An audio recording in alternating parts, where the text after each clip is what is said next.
jiwanya, melangkah dalam satu cita, selamat dan bahagia anak bangsa.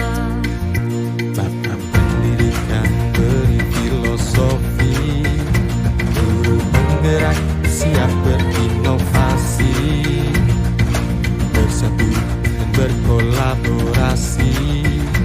Bahagialah wahai ibu pertiwi.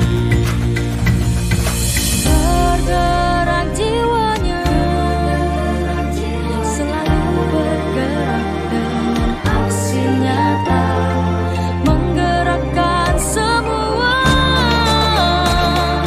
mewujudkan generasi emas. Kami guru penggerak, kita akan menghamba pada anak Indonesia, mewujudkan semua generasi emas untuk bangsa Indonesia. Kami guru penggerak, selalu menuntun mereka sesuai kodratnya, mewujudkan semua pelajar berkarakter berprofil Pancasila. Guru penggerak adalah pemimpin pembelajaran yang mendorong tumbuh kembang murid secara holistik, aktif, dan proaktif dalam mengembangkan pendidik lainnya untuk mengimplementasikan pembelajaran yang berpusat kepada murid, serta menjadi teladan dan agen transformasi ekosistem pendidikan untuk mewujudkan profil pelajar Pancasila. Guru penggerak membawa perubahan. Guru penggerak majukan pendidikan. Guru penggerak tergerak, bergerak, menggerakkan. Bergerak jiwanya, Selalu bergerak dengan aksi nyata, menggerakkan semua, mewujudkan generasi emas. Kami guru penggerak, kita akan menghamba pada anak Indonesia, mewujudkan semua generasi emas untuk bangsa Indonesia. Kami guru penggerak, selalu menuntun mereka sesuai kodratnya, mewujudkan semua pelajar berkarakter berprofil Pancasila.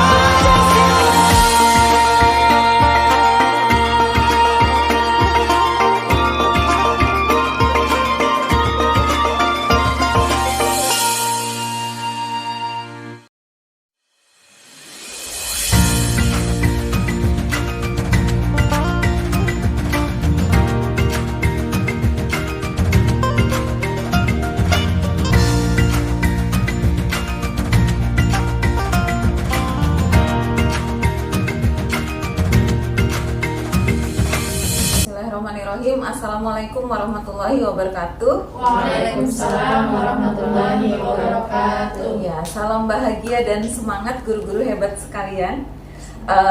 Terima kasih atas kesempatan yang telah diberikan. Di sini saya Ma'rifah SPD dan Ibu Ririn SPD GR sebagai calon guru penggerak angkatan 10 Kabupaten Berau, Kalimantan Timur. Kami akan mencoba membagi beberapa hal yang semoga bisa menjadi masukan positif bagi kita semua. Adapun beberapa hal yang kami bagikan adalah hal-hal yang juga kami dapatkan dari program pendidikan guru penggerak angkatan 10, khususnya yang kami pelajari di modul 1.4, dan semoga tidak hanya menjadi masukan bagi kami sendiri, tapi juga bisa mengimbaskan ke rekan-rekan guru yang lain.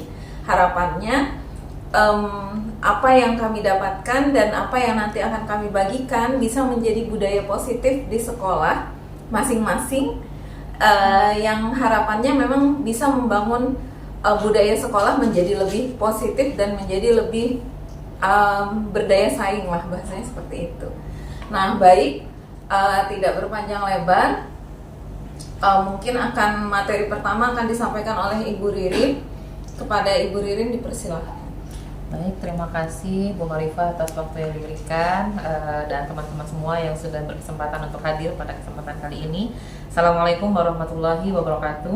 Waalaikumsalam warahmatullahi wabarakatuh. Alhamdulillah ya teman-teman, pada kali ini kita akan berbagi bukan menggurui, tapi kita berbagi tentang apa yang sudah kita dapatkan, yaitu tentang budaya positif yang luar biasa, membuka cakrawala berpikir kami bahwa ternyata akan menjadi lebih indah dan membahagiakan ketika kita bisa memberikan budaya positif di lingkungan sekolah, yang itu memberikan rasa aman dan nyaman baik bagi murid-murid kita maupun rekan-rekan guru kita.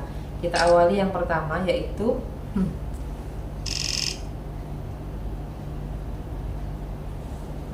untuk menciptakan sebuah budaya positif di suatu lingkungan sekolah, maka kita sebagai seorang guru yang baik harus mampu mewujudkan budaya positif seperti itu. Nah, budaya positif seperti apa yang kita maksudkan teman-teman sekalian? Di antaranya yaitu beberapa konsep inti dari budaya positif itu. Yang pertama dari disiplin positif. Jadi disiplin positif adalah bagian dari budaya positif itu sendiri. Kemudian kita sebagai seorang guru juga harus memahami motivasi perilaku manusia yang berkaitan dengan hukuman dan juga penghargaan. Ini adalah suatu hal yang baru bagi saya pribadi gitu ya, bahwa selama ini kita berpikir penghargaan itu akan selalu berdampak positif bagi yang menerima. Ternyata tidak seperti itu. Jadi saya terkaget-kaget, dan kemudian setelah melihat literaturnya, penelitian-penelitian yang disampaikan dalam referensinya, oh ternyata benar dengan apa yang terjadi di lingkungan sekitar kita.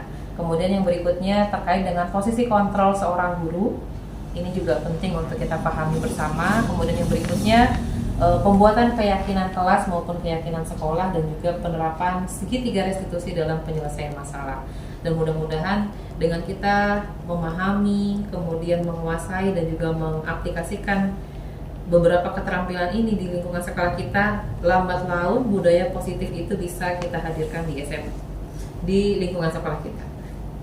Baik, yang berikutnya teman-teman sekalian, poin yang pertama yaitu tadi terkait dengan disiplin positif. Insya Allah nanti setelah saya selesai memaparkan materi sedikit tentang budaya positif, nanti kita akan bersama-sama bersama dengan rekan saya untuk berdiskusi. Ya, yang pertama yaitu disiplin positif. Yang pertama, cara penerapan dari disiplin yang mengajarkan anak untuk bertanggung jawab. Jadi dia sadar dengan tanggung jawabnya. Kemudian yang kita harapkan itu adalah tumbuhnya kesadaran diri untuk nilai-nilai kebajikan yang kita percaya bersama.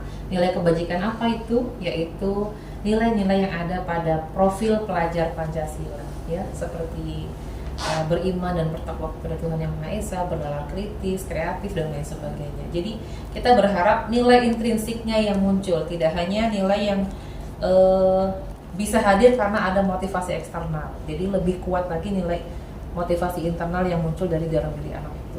Kemudian yang kedua yaitu lebih kepada disiplin yang dapat mengontrol diri dalam melakukan segala tindakan, ya. Jadi anak sudah mulai menyadari apa yang saya lakukan, apa konsekuensinya, sehingga dia mampu mengontrol dirinya dengan baik. Kemudian yang berikutnya, dapat membuat murid memahami dan menyadari berdasarkan motivasi internal, bukan akibat paksaan, ujian, atau hukuman, seperti itu. Nah, ini beberapa hal terkait dengan disiplin positif. Yang berikutnya yaitu motivasi perilaku manusia. Jadi teman-teman, motivasi perilaku manusia itu ada 3 kategori, ya. Yang pertama, mungkin kita sering menjumpai ini ya, seseorang melakukan sesuatu karena untuk menghindari ketidaknyamanan atau sekedar hukuman, seperti itu. Ya udah deh, gue ngelakuin aja ya daripada dihukum misalnya ya. Ya udah, saya turun datang ke sekolah tidak terlambat agar tidak kena hukuman. Bukan karena sadar bahwa hadir tepat waktu itu adalah bagian dari nilai diri seseorang, seperti itu, tapi karena menghindari hukuman. Kemudian yang berikutnya, untuk mendapatkan imbalan atau penghargaan dari orang lain. Nah, ini salah satu tadi ya, ternyata melakukan sesuatu rajin atau berprestasi karena ingin mendapatkan pujian atau penghargaan. Kemudian yang berikutnya, untuk menjadi orang yang mereka inginkan dari menghargai dirinya sendiri dengan nilai-nilai yang mereka percaya. Saya hari ini adalah orang yang seperti ini dan saya ingin di masa yang akan datang menjadi orang yang lebih baik lagi, yang lebih ini, dan itu menjadi sebuah kebanggaan tersendiri ketika kita mampu berkembang menjadi pribadi yang lebih baik. Bukan orang lain yang menilai, bukan orang lain yang puas, tapi kita yang bisa merasakan prosesnya. Seperti itu. Kemudian berikutnya, untuk dua kategori yang pertama, tadi yang menghindari hukuman atau ketidaknyamanan dan atau mengharapkan imbalan, perubahan perilaku itu karena itu ya, itu tergolong dengan motivasi eksternal. Sementara yang ketiga tadi ya, dia berubah karena menginginkan dan menghargai dirinya sendiri untuk menjadi lebih baik, itu disebut dengan motivasi internal. Seperti itu. Kemudian yang berikutnya tentang konsep posisi kontrol seorang guru. Jadi seorang guru maupun seorang siswa gitu ya, tapi kita berbicara karena kita adalah rekan sejawat, maka kita sebagai seorang guru itu sebenarnya memiliki 5 posisi kontrol, teman-teman. Yang pertama yaitu sebagai penghukum, kemudian yang kedua pemberi rasa bersalah, yang ketiga sebagai teman, yang keempat sebagai pemantau, dan yang kelima sebagai manajer. Kalau kita merefleksi teman-teman, kira-kira selama ini kita lebih sering memposisikan diri kita sebagai apa? Pembuat apa? Pembuat rasa bersalah? Atau penghukum? Teman, pemantau? Sering tidak kita memposisikan diri sebagai manajer? Ya, jadi ini level-level. Jadi ketika kita mendapati siswa kita terlambat, kemudian kamu terlambat silakan pungut sampah, itu sebagai apa teman-teman? Penghukum, ya. Kamu potong poin 5, silakan masuk kelas, itu juga bagian dari penghukum. Nah, kalau pemberi rasa bersalah itu kita ada dialog, kemudian mengatakan kamu telah bersalah melakukan ini, gitu ya. Kasihan kah sama ibu? Nah, kasihan kah sama saya yang nanti akan ditegur sama kepala sekolah dan seterusnya, itu memberi rasa bersalah. Tapi kalau teman kita lebih care ya. Contohnya seperti apa, Bu Marifah? Kalau teman? Kalau teman ya istilahnya dialog biasa aja, jadi tidak ada ungkapan merasa bersalah dan sebagainya gitu. Jadi lebih kepada memahami si anak ini kenapa sih dia melakukan itu gitu. Nah, tapi imbasnya juga kurang bagus gitu. Karena bisa jadi anak-anak dia memahami dia bersalah, tapi dia biasa aja karena kita memposisikan diri kita sebagai teman. Kemudian yang berikutnya tadi ada pemantau, berarti monitor ya teman-teman.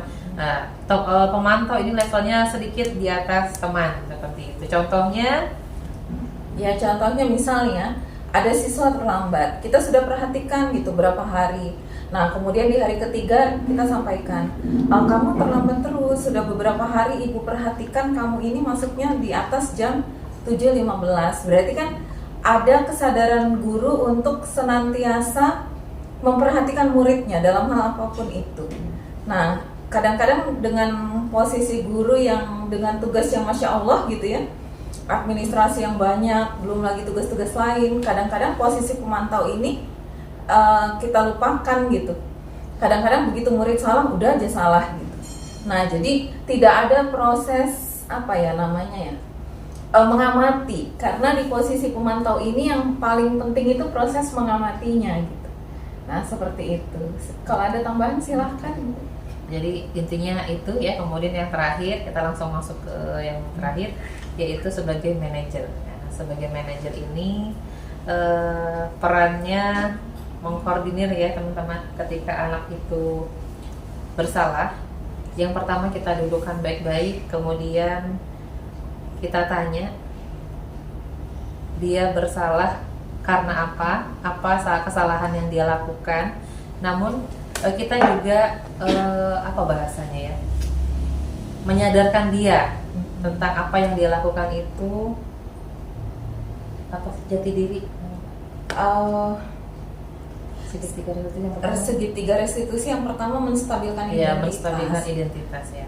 Jadi kita tahu bahwa murid ini juga manusia, tapi dia harus tahu bahwa dia salah gitu. Jadi penghargaan kita terhadap dia seorang manusia, dia juga manusia yang bisa salah, itu tetap muncul. Tapi satu sisi kesadaran murid bahwa dia bersalah juga harus muncul, termasuk kesadaran untuk menerima konsekuensi dari kesalahan tersebut. Mungkin gitu ya. Ya.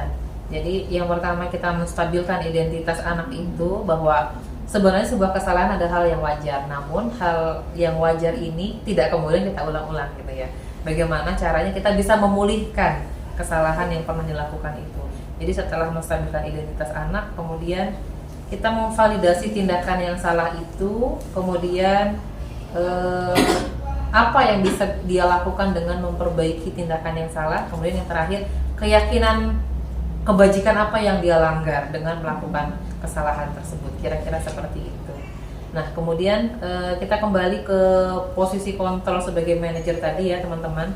Jadi guru membuat sesuatu bersama murid, ya, mempersilahkan murid untuk mempertanggungjawabkan perilakunya dan mendukung murid agar dapat menemukan solusi atas permasalahan. Jadi kita berdialog, apa kesalahan yang telah dia lakukan, apa kira-kira solusinya. Itu jadi bukan kita yang selalu mengarahkan anak, tapi kita berdiskusi bersama-sama. Anak bisa urun rembuk pendapatnya, apa yang bisa dia perbaiki dari kesalahan yang dia lakukan gitu ya.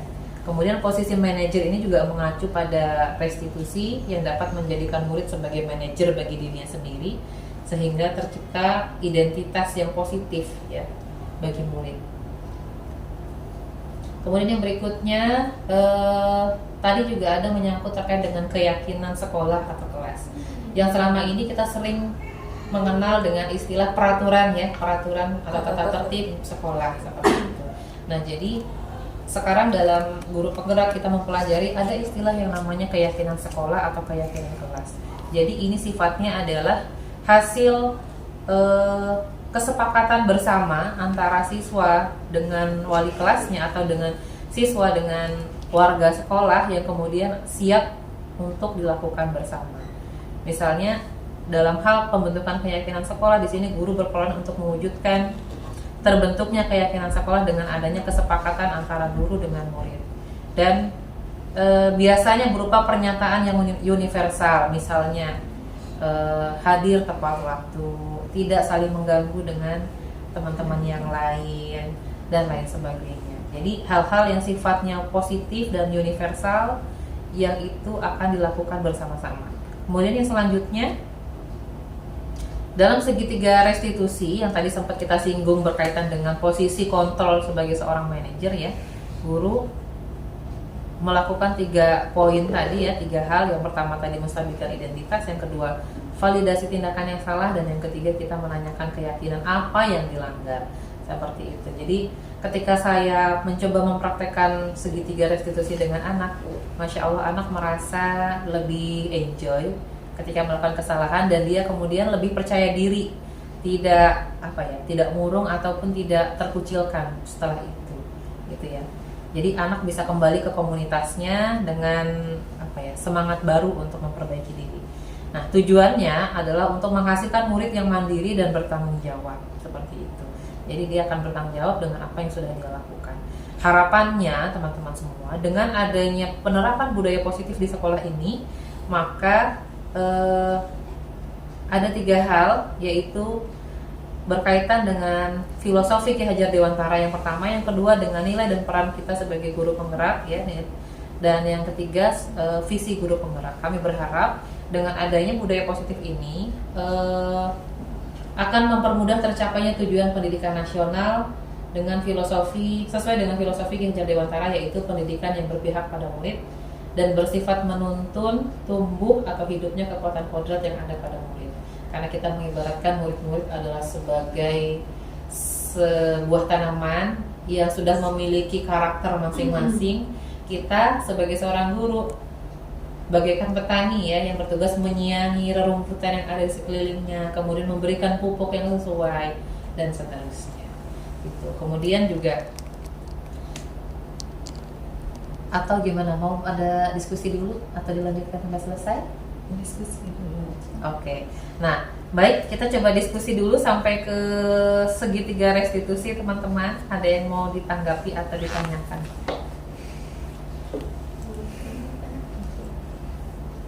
Segitiga restitusi ini sebenarnya luar biasa ya teman-teman, karena kita selama ini kan kalau guru itu setiap hari yang dihadapinya itu siswa. Nah, jadi segitiga restitusi ini adalah hal yang semestinya setiap hari kita lakukan karena kita bertemu, belajar dan mengajar dengan manusia, begitu kan? Nah, yang kadang kira-kira kalau saya membawa teman-teman berdiskusi, selama ini apa sih kendala kita dalam melakukan segitiga restitusi itu? Atau apa saja dari langkah segitiga restitusi itu yang mungkin sulit kita lakukan? Jadi kan dia ada 3 ya, Bu Ririn ya. Jadi yang pertama menstabilkan identitas. Jadi menstabilkan identitas ini posisinya dia adalah seorang manusia biasa yang bisa salah gitu. Bisa salah, banyak kurangnya, kemudian mungkin emosinya tidak stabil gitu. Dan bisa jadi kalau kita di posisi dia, kita juga kita juga akan melakukan, bisa jadi akan melakukan kesalahan. Jadi menstabilkan identitas itu adalah membuat anak itu legowo dengan oh iya dia bersalah, istilahnya dia bersalah tapi dia juga manusia. Jadi dia menerima dirinya sebagai manusia yang memang bisa bersalah gitu. Nah, habis itu baru dilanjutkan langkah kedua, yaitu memvalidasi rasa bersalah. Jadi jangan sampai ketika kita melakukan langkah pertama, murid itu justru ya udah santai aja walaupun salah gitu. Nah, validasi rasa bersalah ini harus tetap ada. Jadi jangan sampai anak-anak di sekolah kita itu sudah tahu dia salah, tapi dia tidak mampu merasa bahwa dia bersalah gitu. Nah, inilah pentingnya validasi rasa bersalah itu.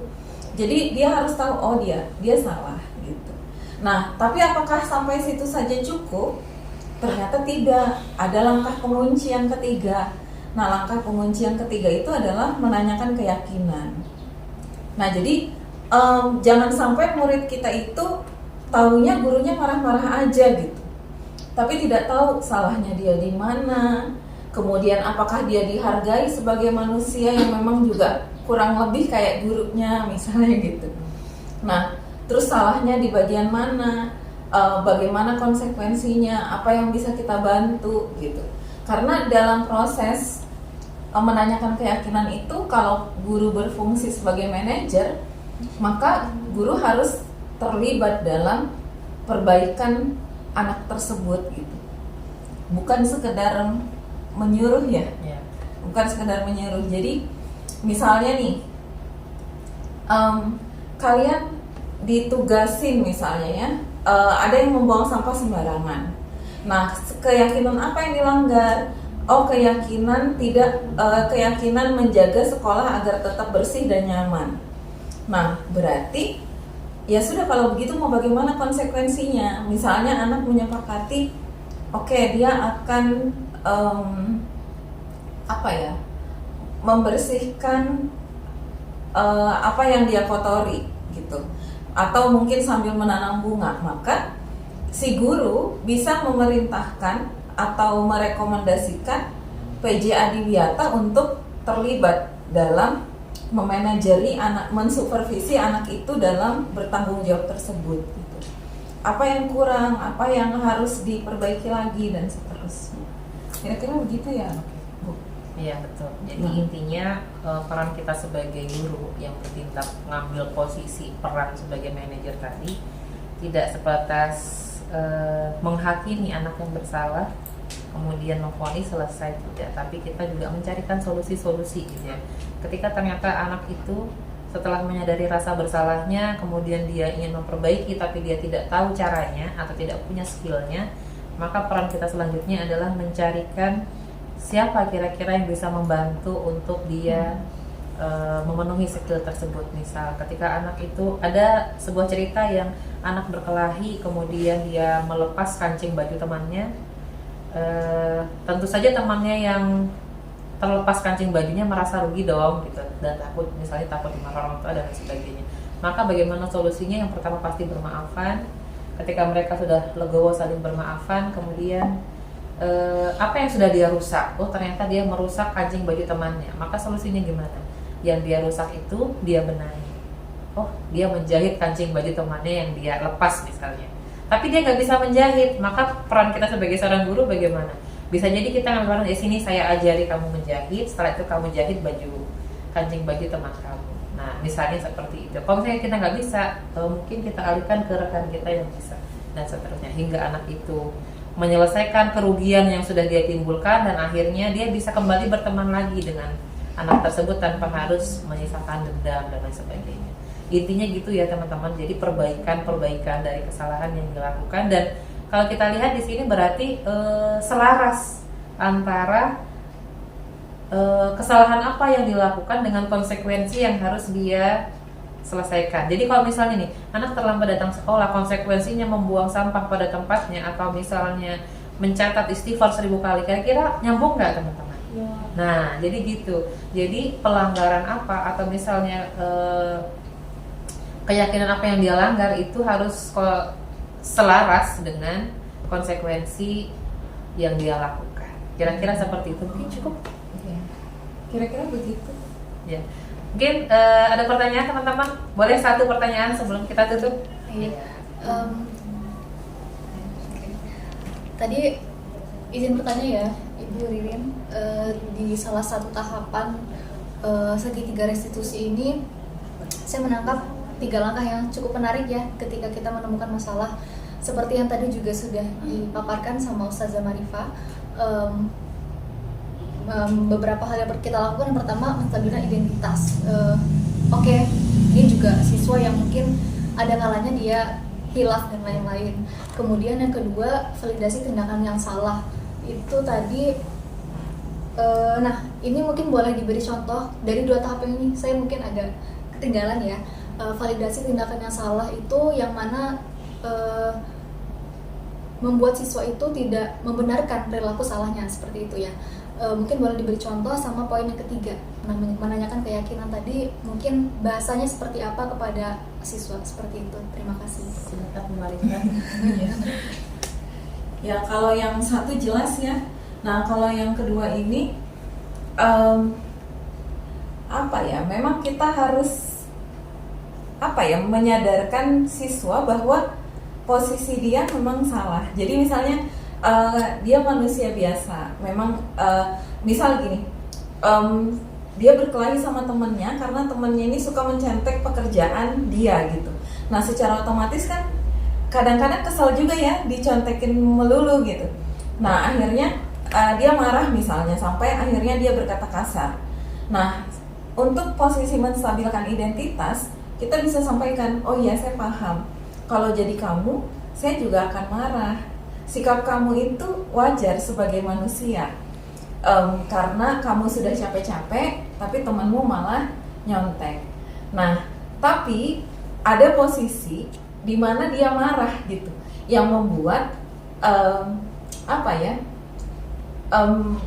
kondisi itu menjadi tidak sepenuhnya benar gitu. Jadi awalnya dia benar, tapi dia marah, kemudian marahnya itu berlebihan gitu.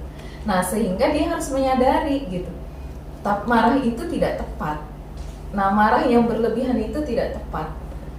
Jadi kita bisa tanyakan, menurut kamu dengan kamu marah berlebihan seperti itu, walaupun temanmu salah, apakah itu benar? Nah, gitu. Apakah menurutmu itu benar? Nah, pastikan si anak sadar ya, iya saya tahu harusnya itu tidak tepat. Nah, menurutmu ada nggak pilihan tindakan yang lain selain kamu marah dengan segitunya ke temanmu gitu? Nah, si anak kan pasti berpikir begitu ya, Bu Ririn ya. Oh iya ya, sebenarnya ada tindakan lain yang lebih tepat gitu. Hanya saja karena dia emosi, dia akhirnya marahnya jadi meluap gitu. Nah, kalau dia sudah menyadari, berarti kan dia sudah memvalidasi tindakan salahnya kan. Jadi dia sudah membenarkan bahwa oh iya, aku bersalah nih, karena marahnya terlalu marah gitu ya, terlalu emosi. Nah, baru kita tanyakan ke langkah ketiga, menurutmu apa yang kamu langgar dari keyakinan kelas dan keyakinan sekolah kita? Nah, di situ anak akan menyampaikan, misal saya tidak menghargai orang lain misalnya dan sebagainya gitu. Nah, oke, kalau kamu tahu apa yang kamu langgar, berarti bagaimana konsekuensinya? Apa yang bisa kita perbaiki dan seterusnya. Jadi saya tambahkan salah satu bentuk validasi tindakan yang salah tadi setelah mengetahui dan menyadari, oh iya ternyata saya marah-marah itu juga bukan solusi yang tepat gitu ya. Kemudian jadi gimana kira-kira solusi yang semestinya ketika hal itu terulang kembali nanti, apa yang akan kamu lakukan? Maka mungkin salah satu yang akan terfikirkan adalah mungkin saya akan lebih memilih menyampaikan kepada wali kelas atau guru mata pelajaran untuk kemudian diberikan tindak lanjut, alih-alih dia gebrak meja atau dia marah-marah dan sebagainya seperti itu, sehingga apa yang dia lakukan lebih positif ke depannya. Intinya seperti itu, dia menyadari tindakan yang salah dan dia memikirkan ke depan ketika itu terulang kembali, maka apa yang akan dia lakukan. Intinya gitu untuk validasi tindakan yang salah. Ya, intinya jadi punya referensi sih, punya referensi. Kan kadang-kadang anak kita itu melakukan kesalahan karena referensi yang minimalis terkait tindakan apa yang seharusnya dilakukan. Nah, maka dalam segitiga restitusi ini kita akan menawarkan banyak pilihan gitu, yang mungkin bisa jadi lebih baik dan itu sanggup dilakukan oleh anak. Yang tidak kepikiran jadi kepikiran gitu.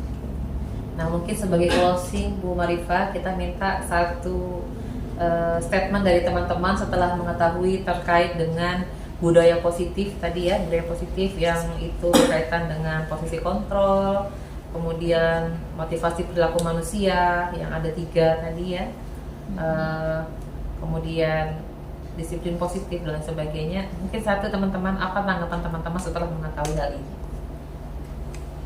Boleh? Satu, nggak usah panjang-panjang. Ya, Bu Erni mungkin. Bu Erni? Dari yang saya dapatkan tadi ya, Ibu Ririn dan juga Ibu Ma'rifah, mungkin kita juga lebih koreksi bagaimana selama ini cara kita menangani siswa. Kemudian untuk kedepannya bisa jadi lebih baik lagi.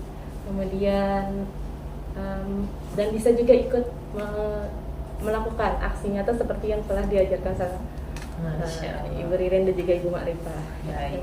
Alhamdulillah ya, ini namanya menebar kebaikan. Kebaikan yang kita dapatkan kita tebar kepada rekan-rekan di sekeliling kita, dan mudah-mudahan kita juga berproses menjadi manusia yang lebih positif ya. Amin. Baik, cukup mungkin dari saya. Mohon maaf teman-teman jika ada hal-hal yang kurang berkenan. Saya kira assalamualaikum warahmatullahi wabarakatuh. Waalaikumsalam. Baik, teman-teman, itu tadi hasil dari sharing yang sudah kami dapatkan di program pendidikan guru penggerak. Semoga ada imbas yang positif yang bisa kita tebarkan di masing-masing sekolah, dan harapannya ini bisa kami lakukan terus-menerus ketika mendapatkan ilmu-ilmu baru yang sebenarnya kami juga baru belajar gitu. Jadi sebenarnya kita juga banyak mendapat masukan gitu di program guru penggerak ini. Oh, ternyata begitu. Oh, ternyata ini tidak tepat. Oh, selama ini ternyata kita kurangnya di sini gitu. Nah, dan Masya Allah banyak ilmu yang didapatkan. Semoga kalaupun teman-teman belum mengikuti program pendidikan guru penggerak, di masa yang akan datang bisa semangat dan berlomba-lomba untuk mengikuti pendidikan ini, karena Insya Allah ini berimbas baik bagi sekolah kita masing-masing begitu ya. Dan terima kasih banyak sudah menyediakan waktu. Semoga bisa ada imbas positif yang diambil dan menjadi referensi kita untuk menangani siswa ke depan, termasuk untuk memposisikan diri kita sebagai guru gitu, sehingga sekolah kita benar-benar menjadi sekolah yang bisa memanusiakan manusia dan mampu mengembangkan potensi siswa itu secara maksimal sesuai minat bakatnya untuk mencapai kebahagiaan yang setinggi-tingginya seperti filosofi Ki Hajar Dewantara. Yang baik itu dari kami, terima kasih banyak. Kami akhiri. Assalamualaikum warahmatullahi wabarakatuh. Waalaikumsalam warahmatullahi wabarakatuh.